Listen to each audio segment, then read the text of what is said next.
Greetings everyone, it's your boy, your Nerdy-Boi. Welcome sa ating part 3 ng Mikrotik tutorial. In this tutorial naman, tuturuan ko naman kayo kung paano i-setup ang inyong PPPoE server dito sa Mikrotik. So, napakadali lang itong i-setup. So, kaya kung mapapansin nyo is medyo maikli itong video na to. So, kung may bala kayo magbenta ng internet, same sa hotspot, ang kagandahan kasi dito is hindi mo na kailangan i-authenticate siya paulit-ulit. Kumbaga, parang isang authentication na lang. Siya ay yung kagandahan sa PPPoE. At ang kagandahan pa nun is pwede mo siya i-setup sa loob mismo ng router. So, hindi na kailangan, di mo na siya kailangan i-login do sa mismo browser, So, sa router mo na siya ilalogin. So, kapag may gustong gumamit ng internet, hindi na lalabas yung portal mo, para mag-login ka.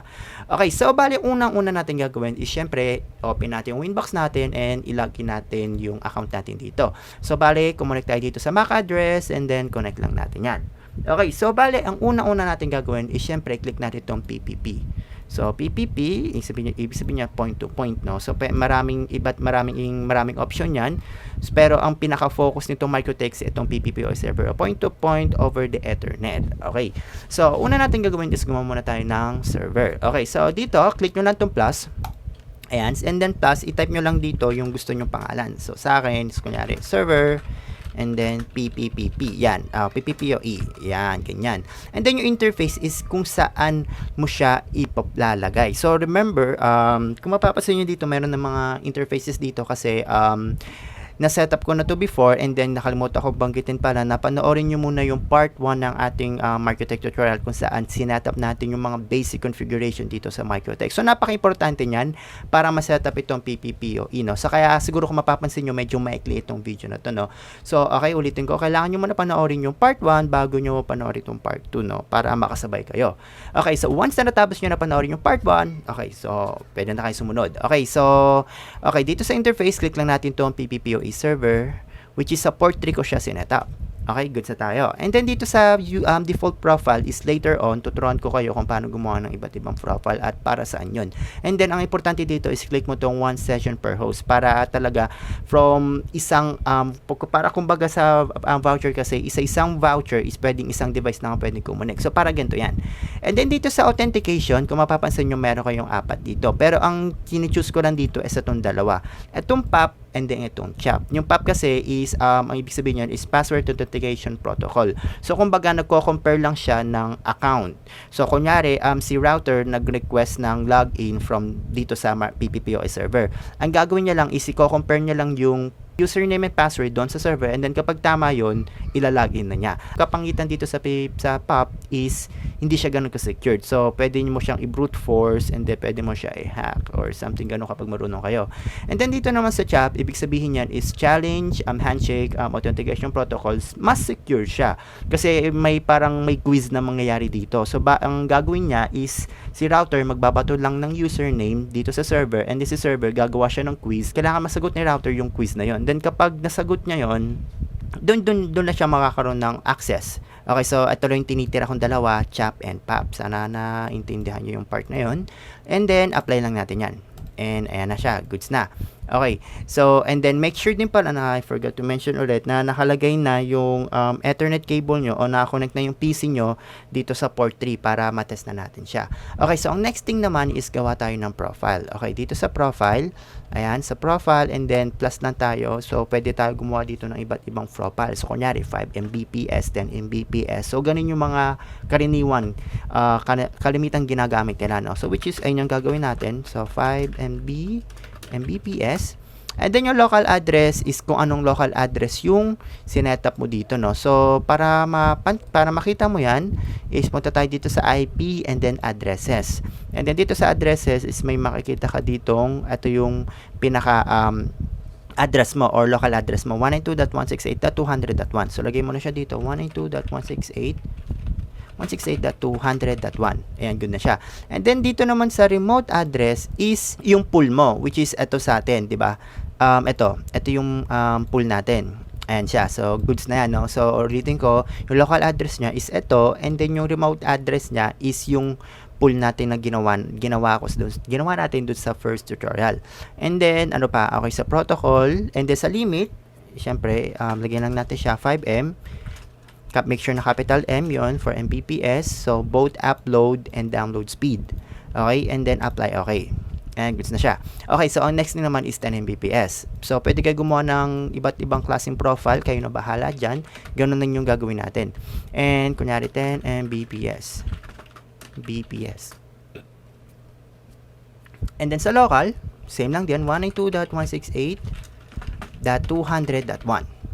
Okay, then sa remote is itong and then itong PPPoE. Okay, goods na. And then pwede mo pala siya lagyan ng DNS server like 8.8.8.8 and yung isa 8.8.4.4. So, ayan, pwede mo siya.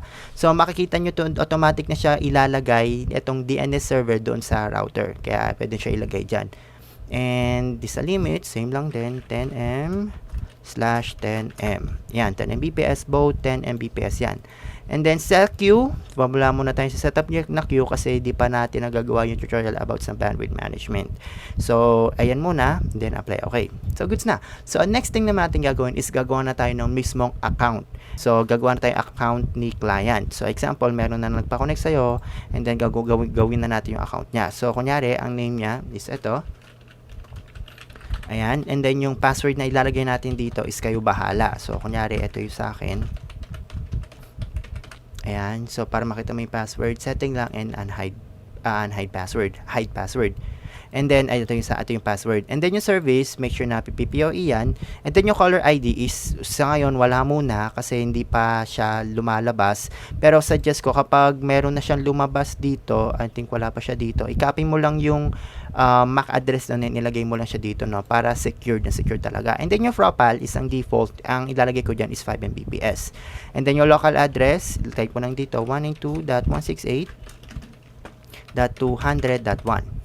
And then, yung remote is yung later mamaya natin setup yan. So, ito mo yung mga importante setup natin, yung name, password, service, yung caller ID o yung MAC later na yan, yung profile, and then yung local muna, local address apply. Okay, yan, so goods na. So, ang gagawin natin is test na natin, no? So, kung mapapansin nyo, ma-internet tayo, which is dapat wala, diba?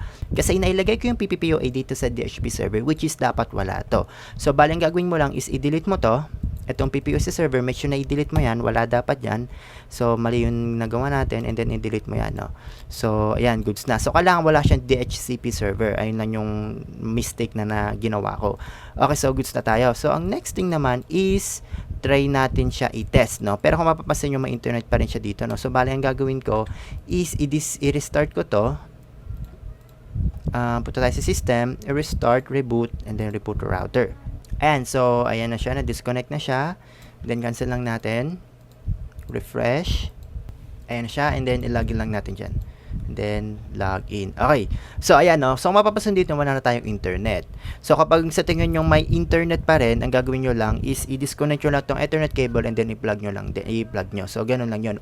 Okay, so ngayon, i-test na natin siya ngayon, no? So, i-test natin siya dito sa PC ko kasi wala akong extra router para i-set up yung PPPoE doon. Kaya ang gagawin natin is itong PC na lang, no? So, bale, ito yung account na ginawa ko. Ayan, ganyan. So, tandaan ko lang. And then, punta tayo dito sa network. So, right-click lang to or pindutin mo lang siya. And then, pinag-click natin yung network and internet setting. Tama ba? Network and internet setting kapag naka Windows 10 ka. And then type mo lang dito sa dito sa website sa Ethernet sa dial up, and then click mo lang tong setup new connection. Okay, so sa dial up and then set up mo tong new connection. And then dito sa connect the internet, next mo lang yan, and then click mo to broadband PPPoE, click mo yan, and then type mo yung username na nilagay mo doon. So ito yung sa akin, Justin, and then yung password is ito, and then show characters, yan, ganyan siya, and then kayo na bahala mag-rename din sa test connection, ayan siya, and then connect natin, and then testing your connection, ayan na siya, so may internet na. So ibig sabihin tama yung ginawa natin, so goods tayo dun. So ang next natin gagawin is itetest natin kung na-setup ba o naibigay ba talaga ng Mikrotik yung 5 Mbps na nilagay natin, which is ayun yung nasa profile. Okay, so para makita mo yan is punta ka dito sa Google, open natin yung Google, and then punta na tayo sa speed test, speedtest.net. Ayan na siya, and then click lang natin tong go. So dapat 5 Mbps to both upload and download speed. Okay, so good. So goods tayo sa download speed. Check natin yung upload. Ayan, so goods din sa upload speed. So ganun lang i-setup to, no? So 100% working na yung PPPoE natin. So ganun lang siya i-setup. Madali lang talaga siya i-setup, no? So super basic lang, no? Pero kung tutusin nyo, medyo matagal tong tutorial na to, lalo't pinanood nyo pa yung first tutorial ko, no? So yeah, pero diba, at least the good thing is, diba, at least siguro na-explain ko naman siguro ng maayos at naintindihan nyo naman, sana naintindihan nyo naman yung mga sinasabi ko, no? So, ganun lang i-setup itong PPPO server. So, wala na ako ibang sasabihin. Maraming salamat sa panonood ng aking video. So, I hope may natutunan kayo sa video ngayon, and sa next video is i-setup natin yung band management, and i-explain ko kung para saan yung bandwidth management dito sa Mikrotik, now. So that is for today's video. I hope you like this video, and I hope we will see you on our next video. Goodbye.